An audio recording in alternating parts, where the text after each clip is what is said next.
بسم الله السلام عليكم ورحمة الله وبركاته مقعي وحاوي عبدالعزيز بشار حسين وحانا أرضي كبرتو كافي تكنولوجي سنتر سي لو سمي ويب سايت iyo web application development maanta waxaan rabaa inaan ila wadaago muddo 2 bil aan dhiganayne waxaa baranay HTML CSS waxaan rabaa inaan ila wadaago website aan sameeyay oo loogu talagalay e-learning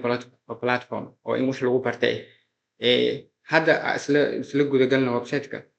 website-ku wuxuu ka kooban yahay wajahadiisa hore qayb saan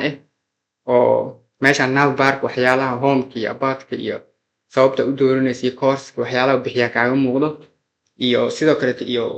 xogaha oo description yar oo website ku saabsan inaa meel waqti walba wax ku barin kartid ama mar walba barin kartid sidoo kale wuxuu leeyahay labadan meel oo aad kala xiriiri kartid website-ka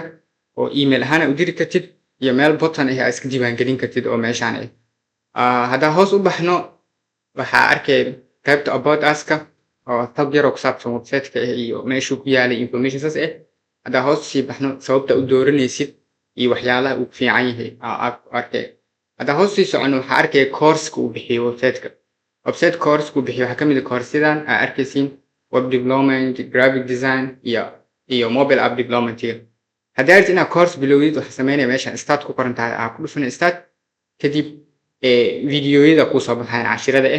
had video ugu horeeyay so internet ma ishino kan video labaad waaye so qaabsaas u saanay ilaa iyo cashirka u dambeeyay aad gaaris so course walbana la mid waaye start now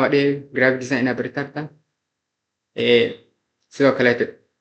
start now hada mobile app development ina baritirtid